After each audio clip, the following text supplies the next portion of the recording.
할렐루야. 하나님은 살아계십니다.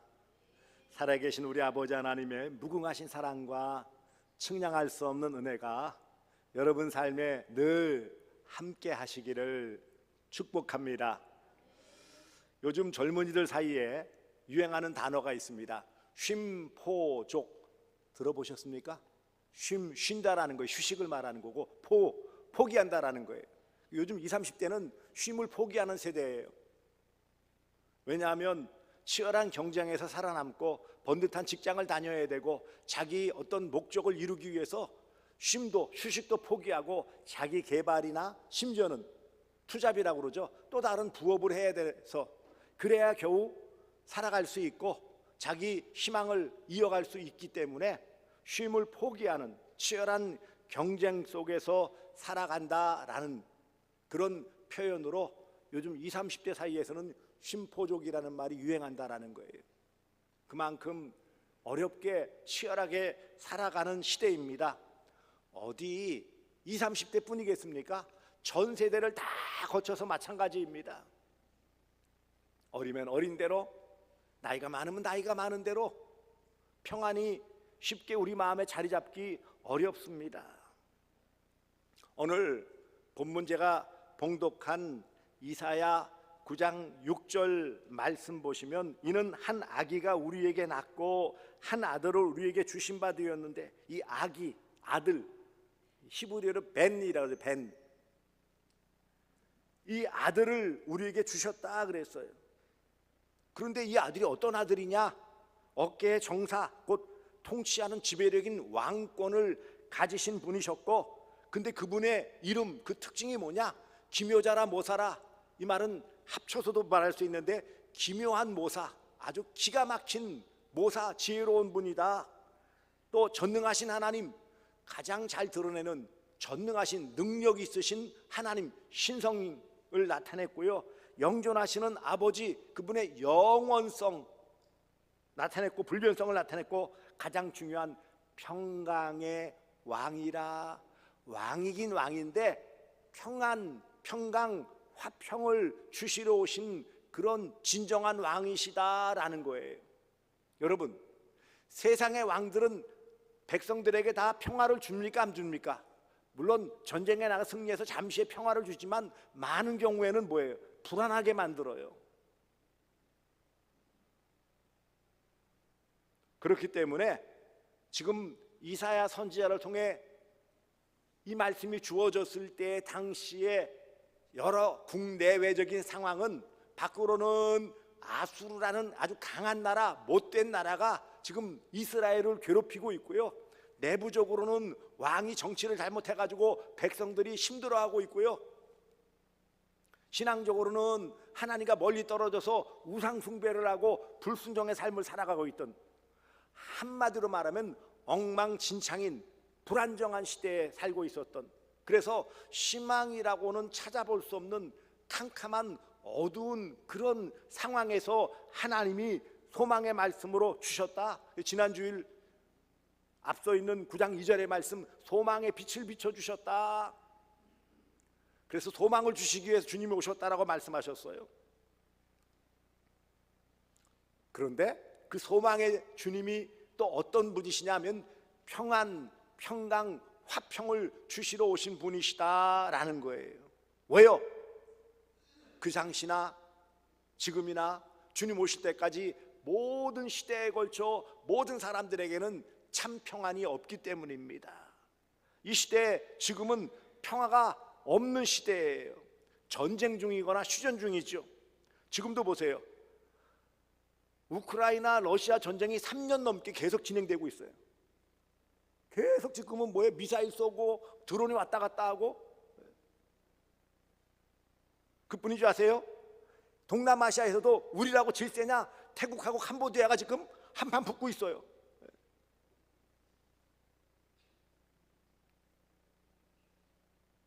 거기에 질세라 요즘 중국하고 일본이 서로 으르릉대면서 힘겨루기를 하고 있죠. 해볼 테면 해봐라 그러면서 비행기를 서로 맞받아치기 하고,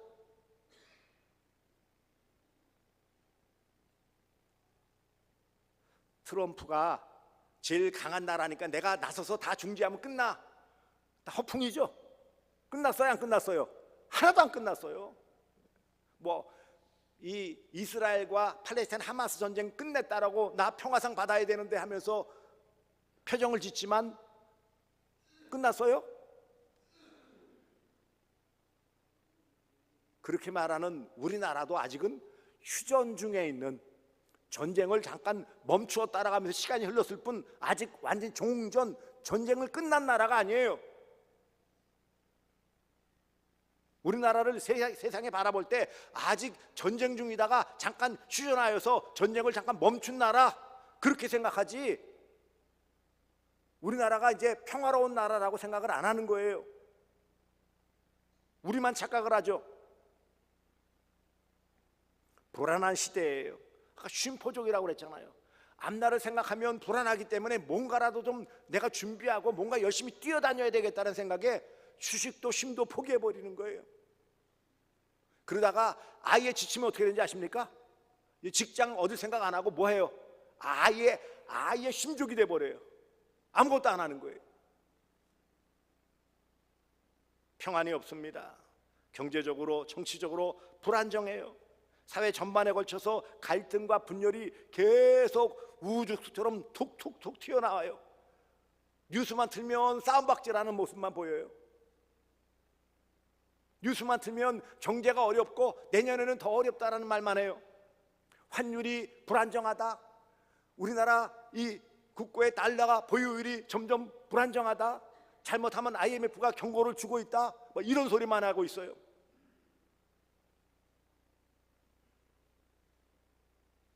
사회적 분열과 갈등들은 점점 깊어지고 넓어지고만 있어요.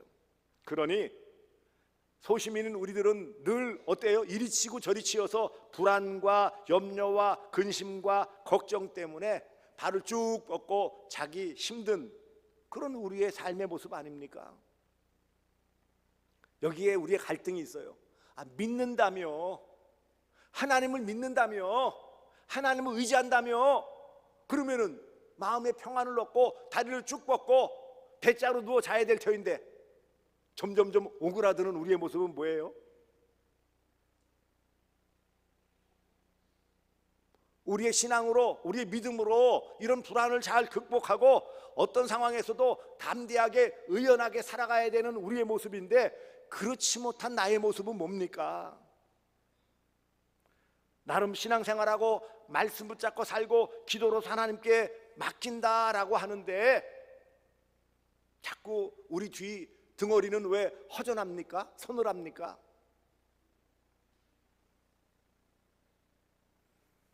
한마디로 샬롬을 잃어버린 성도들, 진정한 평안, 이 땅에서도 누려야 될 그런 평화를 누리지 못하는 여러분과 저의 모습은 아닌지요?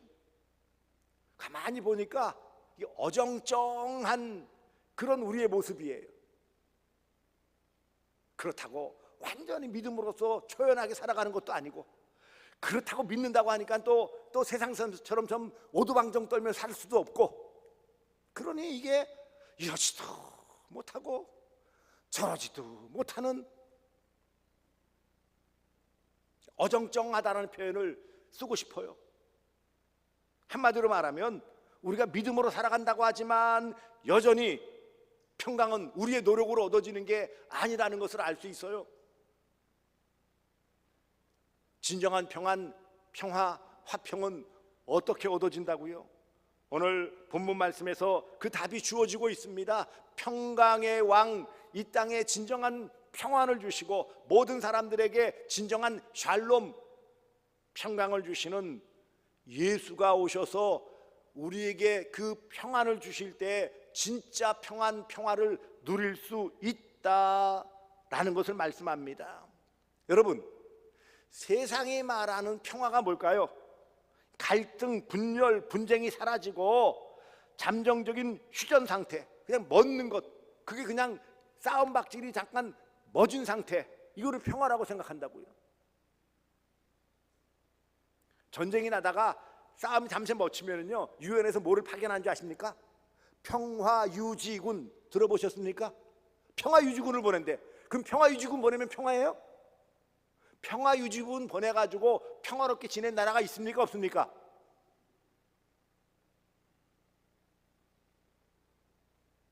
여러분, 우리나라도 실제로는요, 이 지금 휴전선을 지키는데 한국군이 지킨다고 하지만, 그런데 그것을 진짜로 관할하는 그 주체는요, 유엔이에요.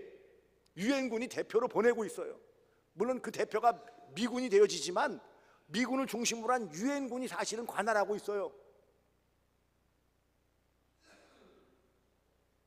잠시 멈췄다고 잠정적인 휴전, 이거를 평화라고 착각을 한다고요. 근데 그것은 진정한 평화가 아니에요. 성경에 말하는 평화, 그것 곧 히브리어로 샬롬이 무엇일까요? 단순히 어떤 분쟁, 분열, 싸움, 다툼이 사라지는 상태를 말하는 게 아닙니다. 그것은 서로의 관계가 온전해지고 조화로우며 충만한, 그래서 가장 근원적인 하나님과의 관계가 회복되어지고, 그 하나님과의 관계가 회복되어진 것을 근거로 이웃과의 관계도 회복되어지는 그 상태가 바로 평화예요. 샬롬입니다.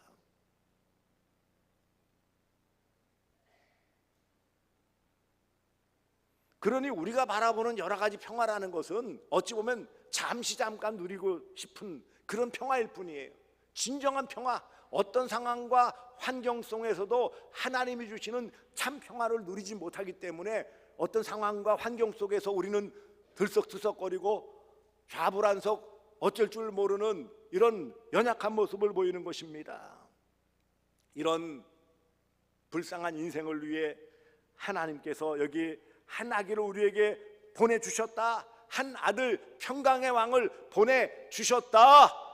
보내주시겠다고 약속하신 이사야 9장 6절의 말씀이 그 뒤 700년 후에 확실하게 이루어져 평강의 왕 예수 그리스도께서 이 땅에 오셨어요. 그것을 우리는 성탄, 거룩한 분의 탄생, 성탄이라고 그래요. 신학적으로는 초림, 처음 오심, 혹은 성육신, 하나님께서 인간의 몸을 입고 이 땅에 오셨다, 성육신 혹은 도성인신, 여러 가지를 표현을 해요. 평강의 왕 예수 그리스도를 통해 우리의 가장 불안할 수밖에 없는 근원인 죄의 문제를 해결하고, 또한 하나님께서 이 하나님과의 관계가 깨어진 하나님과의 관계를 회복시켜 주시기 위해서 이 땅에 오셨다라는 것입니다. 왜 우리가 평화를 누리지 못한다고요? 가장 근원은 하나님과의 관계가 깨어진 거예요. 이 말을 한마디로 딱 정의하면 뭡니까? 우리의 모든 불안은 다 죄 때문에 온 거예요. 하나님과의 관계가 깨어지고 그로 말미암아 이웃과의 관계가 깨어졌어요. 보세요. 선악과를 따먹는 순간 어떤 일이 벌어졌을까요? 아담과 하와가 네 탓하고 있어요. 그렇죠? 아담은 하나님이 만들어주셔서 나보러 결혼하라고 해가지고 했던 하와가 줘서 제가 먹었어요. 그래서 핑계댔죠. 이게 일종의 뭐예요? 이미 부부싸움이 시작됐어요. 최초의 부부싸움. 성경에 다 기록되지 않았지만 얼마나 막 이 가시나 니 때문에 내가 안 그랬겠어요? 영 도움이 안 되네. 도움이 안 돼. 이거 마누라라고 하나밖에 없는데 말이야, 그런 거나 발맥에 홀라당 넘어가가지고 나한테 줘가지고 내가 먹게 해가지고 망하게 만들어. 아유 정말 일생에 도움이 안 돼. 도움이 안 돼. 그랬을 거라고. 그러니까 하와라고 뿔따구 안 나겠어요? 뭐 내가 뭘 잘못했다고 저 뱀이 나를 꼬드겼는데 내가 안 넘어가요? 그러면서 또 뱀 타령했죠. 죄를 지으니까 뭐예요? 가장 먼저 하나님과의 관계가 깨어져서 슬쩍 숨을 수밖에 없어. 그 다음에 뭐예요? 부부간에, 그 다음에 만물 모든 창조물에 다 관계가 깨어지는 거예요. 그게 불화예요. 그러니 뭐예요? 마음이 불안이 느껴지니까 어떻게 했다고 했어요? 숨었어요. 그 다음에 이 선악을 알게 하는 나무를 따먹음으로 눈이 밝아지는 거 어떻게 했어요? 벗은 게 부끄러워졌어요. 이 말이 뭐예요? 갈등이 생기고 부끄러움이 생기고 분열이 생기고 죄 때문에 모든 인생의 문제들이 생겼다라는 거예요. 그러니 죄를 짓는 순간 아담과 하와에게는 평화는 사라졌어요. 죄를 짓기 전에는 에덴 동산에서 생명을 알게 나는 나무를 따먹고 모든 것을 마음껏 즐기면서 이름을 붙이면서 얼마나 아름다운 삶을 살았을까요? 한마디로 평화의 삶을 살았어요. 죄를 짓는 순간 평화는 사라졌어요. 갈등만 있고 분열만 있고요, 니탄만 있어요.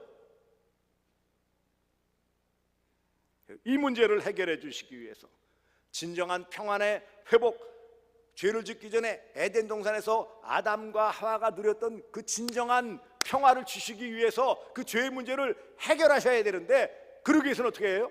죄 없는 분이 오셔야 되는 거예요. 죄 없는 예수 그리스도가 이 땅에 오셔서 그 우리의 죄를 대신하여 해결해 주시는, 죄의 값은 뭐예요? 죽음이에요. 예수 그리스도의 십자가의 죽으심으로 우리의 모든 죄를 대신 갚아주시는 대속의 죽음을 통해 우리를 구원하시기 위해, 그로 말미암아 죄의 문제가 해결되어지면 진정한 평화, 평강, 화평이 오기 때문에 예수님이 이 땅에 오신 것입니다.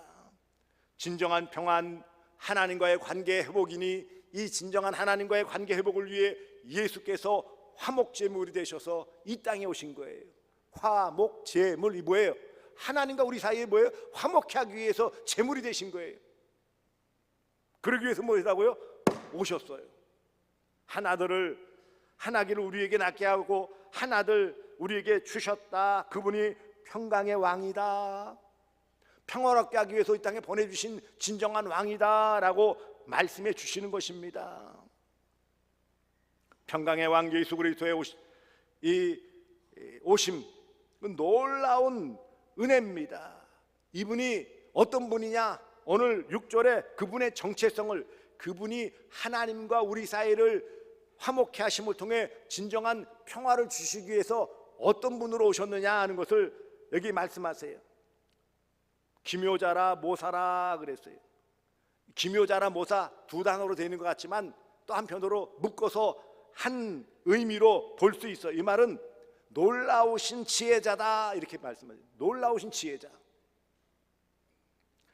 우리의 길을 인도하시는 지혜로움의 근원이에요.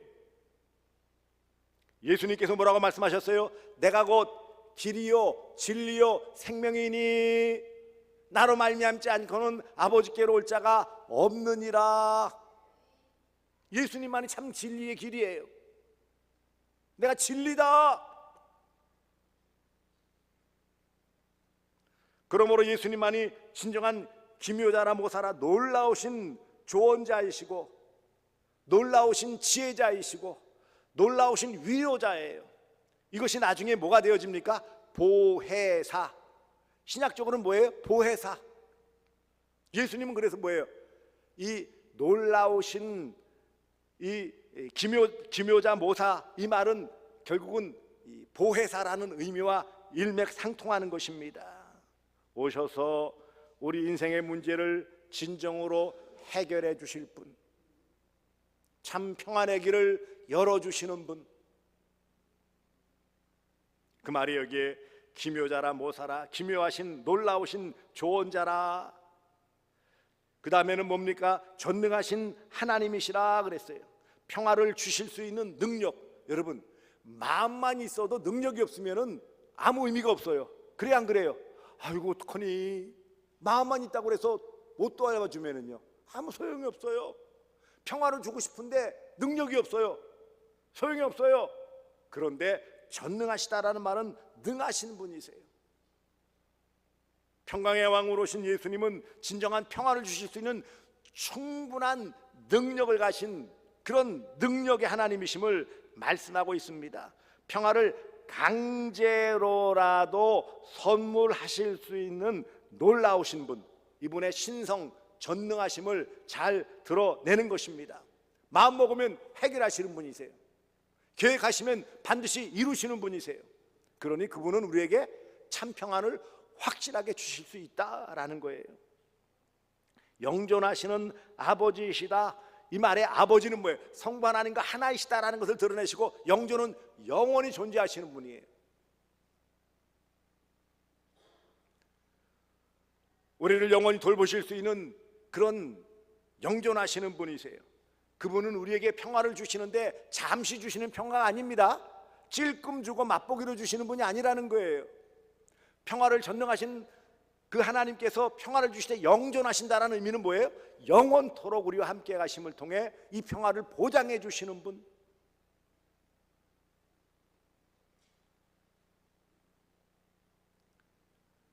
우리를 영원히 돌보시고 사랑과 보호로 함께 해주시는 놀라우신 아버지이시다. 아버지는 뭐예요? 부성, 사랑을 나타내는 거예요. 이러한 신적인 권세를 가진 분이 바로 평강의 왕 되시는 예수 그리스도시요, 저와 여러분 위에 이 땅에 오신 우리 구주 예수 그리스도이심을 믿으시기를 바랍니다. 평강의 왕 예수 그리스도께서 하신 첫 번째 일이 무엇입니까? 하나님과 화목되게 하신 일이에요. 로마서 5장 1절, 그러므로 우리가 믿음으로 의롭다 하심을 받았으니 우리 주 예수 그리스도로 말미암아 하나님과 화평을 누리자. 할렐루야. 믿음으로 의롭다 받았어요. 그 결과가 뭐라고요? 하나님과 화평, 화목해 된 거예요. 진정한 화평은 하나님과 화목할 때 누리는 거예요. 하나님과의 관계가 회복될 때 진짜 평화를 누릴 수 있다라는 것을 말씀하셨고, 그러므로 믿음으로 의롭다 받았으니 화평 누리자.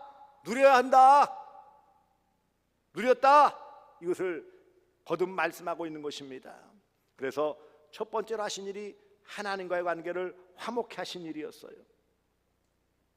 또한 평강의 왕 예수 그리스도께서 우리에게 하신 일이 무엇입니까? 우리의 마음, 우리 자신과의 관계, 나와 나라고 표현할 수 있겠죠. 내 자신과 이웃과의 관계의 평화, 화평입니다. 예수님이 가져오신 평화는 하나님과의 관계 회복에 그치지 않고 우리 내면에 대한, 우리는 죄인이기 때문에 우리 자신을 믿지 못하는 존재예요. 여러분 믿으세요? 여러분 자신 믿어요? 못 믿어요? 믿을 게 따로 있죠. 예? 큰 소리 치는 사람 있잖아요. 나만 믿으라니까. 뭘 믿어 믿기는? 여기 아마 그렇게 믿었다가 뒤통수 세게 맞으신 분들이 아마 많을걸요.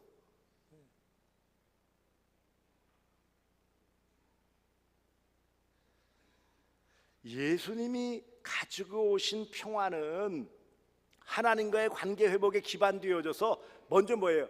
내가 나를 받아주고 나를 용납하는 거예요. 대개 어떤 마음이 있냐면요, 두 가지 비뚤어진 마음들이 우리의 죄성 때문에 생겨요. 하나는 교만함이나 열등감은 한 뿌리예요. 다 뭐냐면은 관계가 깨어졌을 때 나타나는 건데, 이게 비뚤어져 가지고 툭 튀어나오는 것은 교만함이에요. 그래서 쥐뿔도 없으면서 잘난 체 하는 거야. 꾸미고 허영심이죠. 내면에 뭔가 없고 자신감이 없으니까 겉으로 막 잘난 척하고 막 떠들고 막 그래요. 여러분, 막 많이 짖는 개들은 별로 무서운 개가 아니에요. 진짜 무서운 개는 뭐라고요? 가만히 있으면서 이빨만 들으면 으르렁거리고 있어. 이게 무서운 개인 것처럼 여러분 마찬가지예요. 내가 나에 대해서 만족감을 누리지 못할 때 교만함으로 나타나거나, 그래서 뭐래요? 그냥 나를 휘둘러 가지고 잘난 척한다라고 많은 돈과 많은 시간과 많은 애를 써요. 근데 다 실패하죠. 나는 그럴수록 공허해. 또 하나는 뭐냐면 열등감이에요. 나는 안 돼, 나는 못났어, 나는 뭐해 하면서 뭐예요? 스스로 자꾸 안 된다라는 말만 해요. 다 안 돼요. 그래서요, 되는 게 없어. 그렇지만 그런 교만함과 열등감은 결국은 뭐예요? 자존감의 문제라고 그랬죠. 자기 스스로에 대해서 인정하지 못할 때 나오는 것인데, 하나님과의 관계가 회복된 성도에게는 뭐예요? 자존감이 회복된다고 그랬어요. 물론 실패할 수 있어요. 내 모습에서 엉뚱한 모습으로 자빠질 때도 있고, 형편없는 모습으로 깨질 때도 있고, 믿는 사람이 그래 할 만큼 참 부끄러운 모습을 보일 수도 있어요. 하지만 하나님과의 관계를 계속 맺고 있는 사람들은, 제가 그런 말씀하셨죠. 회복 탄력성이 있다고. 자존감이 빨리 회복되는 거예요. 그래, 나는 요 모양 요꼴이고, 나는 부족하고, 나는 형편없고, 나는 바보고 멍충이지만 하나님은 나를 사랑하시고 나를 붙잡아 주셨어. 이 예수가 평강의 왕으로 나에게 진정한 평안을 주셨어. 그리고 뭐예요? 오토기처럼 빨딱 일어나는 거예요. 내 힘이 아니고, 내 능력이 아니고, 내 노력이 아니고, 내 잘남이 아니라 그분이 붙잡아 주시니까 일어나는 거예요. 내가 나를 인정하고 관계가 회복되어지면 그 다음에 뭐예요? 이웃과의 관계가 회복되는 거예요. 많은 사람들은 그래요. 나는 놔두고 남과만 잘 어울리면 된다. 아니요, 내가 나와의 관계가 회복되지 않았는데 이웃과의 관계를 어떻게 설정할 수 있겠느냐고요. 많은 사람들이 겉으로 그럴듯하게 꾸미고 친절한 것 같고 상냥한 것 같고, 그런데 속에는 뭐예요? 많은 상처로 가시를 품고 있는 거예요. 이렇게 칼을 품고 있어요. 내가 힘이 없고 내가 지금은 이래서 내가 가만히 있지만 한번 때만 돼봐라, 내가 가만 놔두나 봐라, 이런 마음들이 있는 거예요.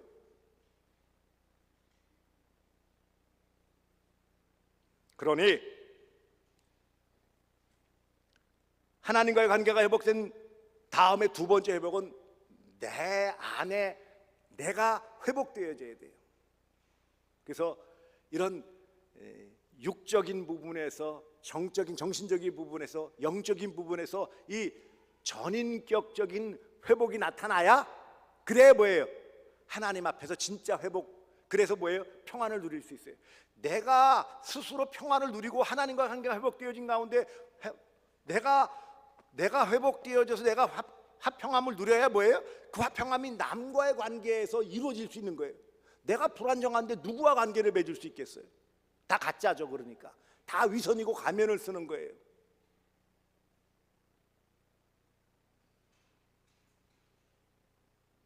염려와 불안이 가득한 우리의 마음, 이것들을 어떻게 해결할 수 있겠느냐고요. 그것은 바로 평강의 왕 예수를 내 삶의 주인으로 모시고 하나님과의 관계가 회복되어지고 나를 용납하여 이제는 주님께 온전히 바칠 때 진정한 회복이 나타나고, 그러니 뭐예요? 자연스럽게 물이 넘치면 옆으로 흘러가는 것처럼 이웃과의 관계도 회복되어지는 거예요. 빌립보서 4장 7절에 이렇게 말씀하십니다. 그러므로 모든 지각에 뛰어난 하나님의 평강이 그리스도 예수 안에서 너희의 마음과 생각을 지키시리라. 할렐루야. 하나님의 평강이 예수 안에서 우리 마음과 생각을 지켜주셔야, 평안이 우리 안에 있어야, 그래야 뭐라고요? 온전한 그리스도인이고 그래야 남과의 관계도 회복될 수 있는 거예요. 왜 자꾸 찌그덕거릴까요? 내 안에 평안이 없기 때문에 싸우는 거예요. 내가 평안해 보세요. 누가 뭐라고 해도 별 문제가 없어요. 내가 문제가 없는데.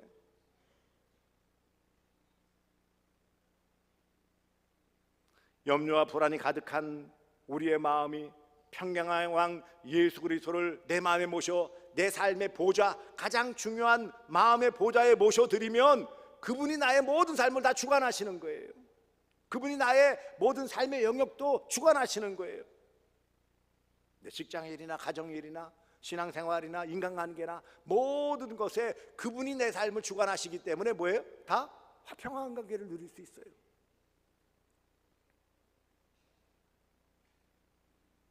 평강의 왕 예수 그리스도의 그 이끄심을 따라 살아갈 때 이해할 수 없는 하나님의 평강이 나의 마음을 온전히 지배할 수 있고, 이게 진정한 평안이에요. 진정한 기쁨이에요.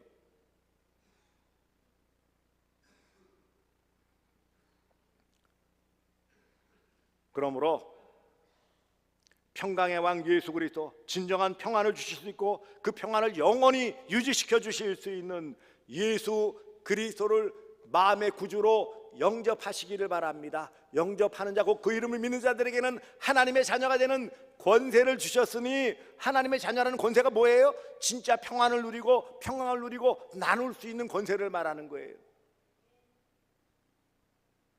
이 평안은 세상의 어떤 역경과 환난과 고난과 시련 속에서도 흔들리지 않고 꿋꿋하게 설 수 있는 것입니다.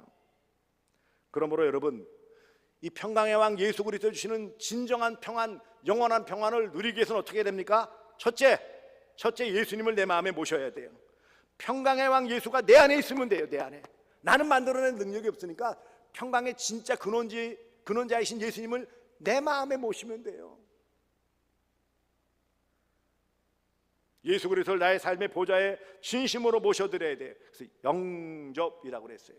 예수님이 나의 마음을 다스리실 때 진정한 평안이 유지되어질 수 있습니다. 내가 내 삶의 주인이 되면 그때부터 불안정이에요. 뭘 믿고 뭘 의지할 수 있겠어요. 근데 예수가 내 삶의 주인이시면은요, 모든 언행, 심사, 말과 생각과 행동, 모든 삶의 영역에서 그분이 나를 지배해 주시니까는 뭐예요? 평안을 누릴 수 있는 거예요. 예수님을 마음에 모셔드리십시오. 두 번째는 무엇입니까? 이제는 더 나아가 평화를 받은 자, 평화를 누리는 자는 또 이웃과의 관계에서 평화를 만드는 자가 되어야 돼요. 영어로는 피스메이커라고 그러죠. 평화를 나 혼자만 누려서는 안 된다라는 거예요. 이것을 이웃과도 나누어야 되겠지요. 마태복음 5장 9절에 산상수훈에 이렇게 말씀하고 있어요. 화평케 하는 자는 복이 있나니 천국이 저희 것임이니라 그랬죠. 내 마음이 화평하면 이웃과의 관계도 화평케 되어지고 그게 천국이에요. 여러분, 물론 우리가 예수님 재림 후에 천국에서 영원한 영생복락을 누리겠지만 이 땅에서도 천국을 누릴 수 있는 유일한 길은 무엇입니까? 평강한 왕 예수를 내 마음에 모시고 그 평안을 이웃과 함께 나누면 그게 천국이라니까요. 두 가지예요. 첫째, 예수님을 내 마음의 구주로 평강의 왕으로 모시는 것. 두 번째는 이 예수 그리스도의 평안을 이웃과 함께 나눌 수 있도록 흘려보내는 거예요. 평안을 흘려보내면 어떻게 됩니까? 자꾸 흘려보내면요, 넘치는 거예요. 그러면은요, 놀라운 삶이 벌어져요. 무엇보다 여기 보시면 이후에 하나님이 아무것도 무능력한 이스라엘이지만 시스기야 때에도 아수르를 물려주시고 함께 붙잡아 주세요. 끝까지. 그래서 함께 해주신 임마누엘이죠. 예수 그리스도 이 땅에 오심이 뭐라고 그랬어요? 임마누엘이에요. 평강의 왕 예수님이 나와 함께 하시는 임마누엘의 복만큼 큰 복이 어디 있어요? 그래서 우리가 믿음으로 사는 자는 임마누엘의 복으로 늘 평안을 누릴 수 있어요. 여러분, 마음이 평안하면 어떤 결과가 나올까요? 살이 찝니다. 우스갯소리 같아요? 여러분, 마음 평안해 보세요. 세상 무슨 걱정이 있어? 그럼 뭐예요? 뭐 잘 먹고 뭐 운동 열심히 해서가 아니고 마음 평안하면 뭘 먹어도 다 맛있고요. 그래 안 그래요? 어디서 사도 평안하고 누가 뭐라 그래도 고깝지가 않아. 그래 안 그래요? 여러분, 사자가 배부르면은요 옆에 먹잇감이 코털 건드리고 왔다 갔다 해도 거들떠나 봐요, 안 봐요? 안 봐요. 그런데 만일 내가 그렇지 못하면은요, 누군가 앞에 왈짱거렸다, 날 건드리기만 건드려봐라, 내가 그냥 확 그냥 다 이러고 있는 거야. 다 지금 가만히 보면은요 다 째리고 있는 거야. 이렇게 한번 덤벼만 봐라, 건드려만 봐라, 내가 그냥 확 그냥 이러고들 있어. 다 아니라고요? 아니라고는 말 못하죠 뭐. 그런데 평강의 예수를 보시면은요, 이래도 흥 저래도 흥, 넘어져도 코 깨지는 게 아니고 복이고요, 자빠져도 하나님의 복으로 우수수 은혜 가운데 살아가는 거예요. 그러므로 평안의 삶, 화목케 하는 복된 자로서 하나님께 영광 돌리고 이 땅에서도 천국의 삶을 누릴 수 있습니다. 그 예수가 바로 평강의 왕으로 오셨다. 누구를 위해서요? 나를 위해서. 그리고 이미 평안을 주셨다. 그래 나는 누리면 되고 이것을 함께 누릴 수 있도록 해야 한다. 이 말씀이 오늘 설교의 요지입니다. 잊지 마시고 누리고 나누시는 복된 성도들 되어지시기를 주 예수 그리스도의 이름으로 축복합니다. 기도하겠습니다.